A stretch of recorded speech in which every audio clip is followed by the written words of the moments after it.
Hello everyone, welcome to Suman TV. This is anchor Lasya Reddy. So చాలా మందికి ఇంకా నీ రీప్లేస్మెంట్స్ గురించి పూర్తిగా అవగాహన లేదు. రీప్లేస్మెంట్స్ చేసుకోవచ్చా, ఇంకా ఫ్యూచర్లో ఏమైనా ప్రాబ్లమ్స్ వస్తాయి, కింద కూర్చోవచ్చా, నిల్చోవచ్చా, సో ఇలా అసలు ఒక్కొక్కసారి సక్సెస్ అవుతాయా, ఫెయిల్ అవుతాయి, ఇలా బోల్డ్ అని ప్రాబ్లమ్స్, బోల్డ్ అని క్వశ్చన్స్, డౌట్స్ ఉంటాయి.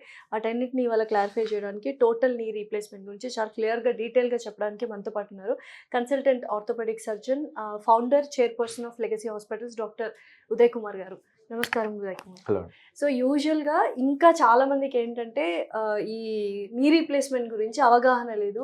సర్జరీ ఫెయిల్ అవుతుందేమో అన్న భ్రమలోనే చాలా ఇయర్స్ డ్రాగ్ చేస్తూ ఉంటారు, ఆ పెయిన్తోనే ఉంటూ ఉంటారు.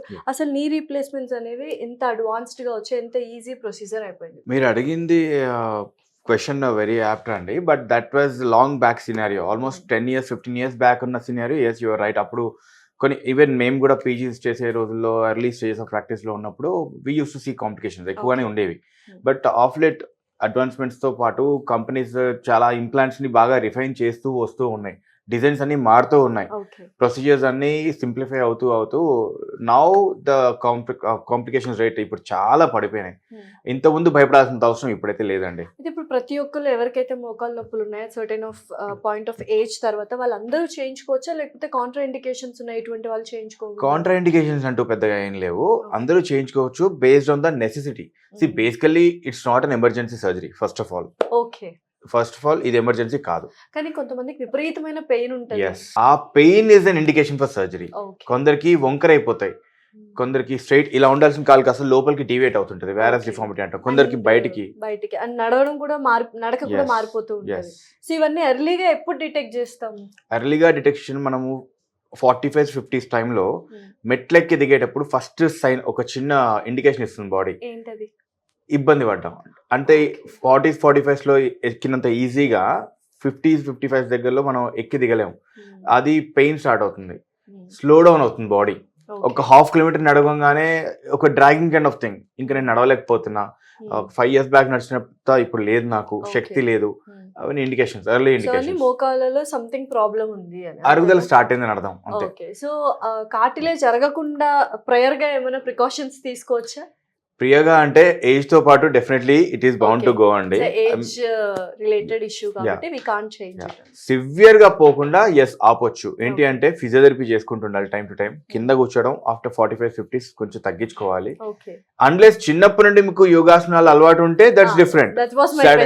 సడన్ గా 30s లో వచ్చేసి సడన్ గా హెల్త్ కాన్షియస్ అయిపోయి సడన్ గా యోగాలు స్టార్ట్ చేసి నీ మోకాలు బేసికలీ మడిచేస్తా ఉంటారు, ఆ బాడీ తీసుకోలేదు. అండ్ వాటర్ బాగా తాగుతూ స్మోక్ అవాయిడ్ చేస్తే కార్టిలేజ్ కి లైఫ్ ఎక్కువ వస్తుంది. అయితే నాకు ఒకసారి పిక్చర్ వైజ్ చూపిస్తారా, అసలు నీ ముందు హెల్దీగా ఉన్నది ఎలా ఉంటది, తర్వాత మోకాలు ఆపరేషన్ చేయించుకునే ముందు ఎలా ఉంటది, ఆ కార్టిలేజ్ అరిగిపోవడం ఇదంతా ఒకసారి మీరు అడిగిన మోకాలు చెప్పా అంటాం కదా పటెలా, అది ఇదనమాట.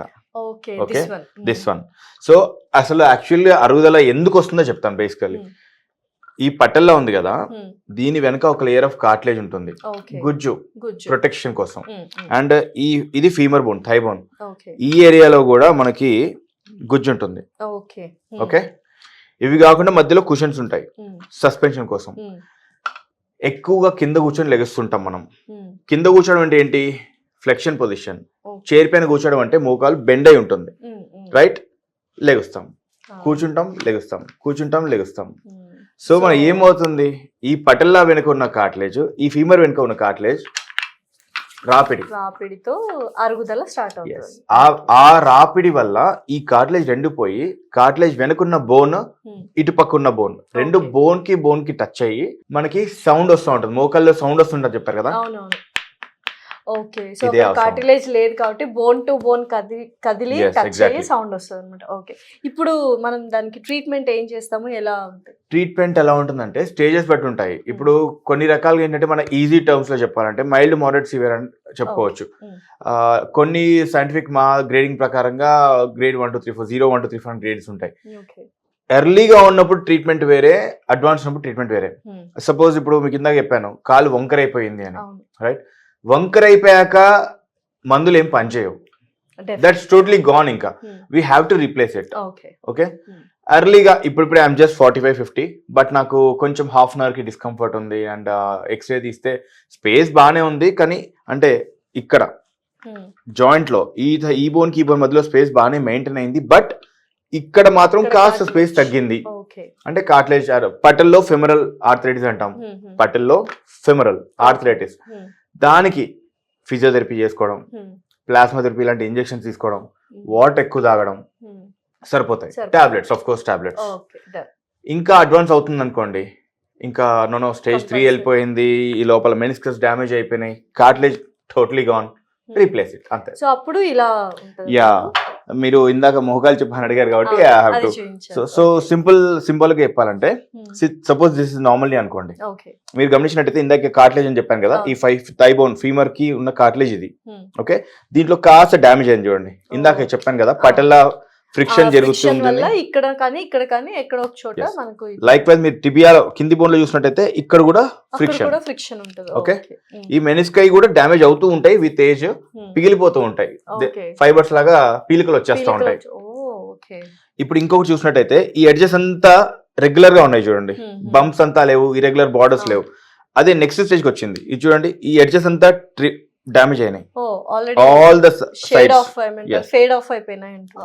ఆస్టియోఫైట్స్ అంటాం, మార్జినల్ ఆస్టియోఫైట్స్ అరిగిపోయి ఇలా ఫామ్. ఇక్కడ చూడండి మొత్తం పోయింది.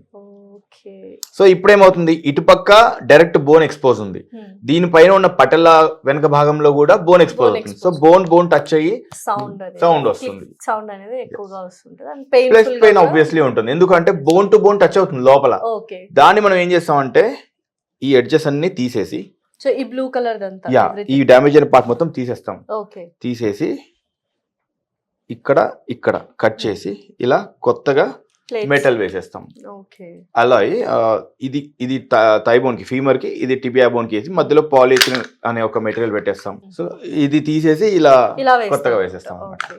సో మరి మనకు యూజువల్ గా ఈ ఫారిన్ బాడీ మనం మన బాడీలో పెట్టినప్పుడు ఏమైనా క్రాస్ ఇన్ఫెక్షన్స్ ఉంటాయి అని ఎక్కువ మంది మీ దగ్గరకు వచ్చి డౌట్స్ అడుగుతూ ఉంటారు.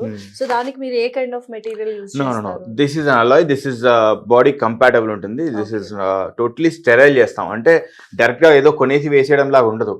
దాన్ని కంప్లీట్ ఆటోక్లేవ్ చేసుకుని ఇన్ఫెక్షన్ ఫ్రీ చేసుకునే వేస్తాం.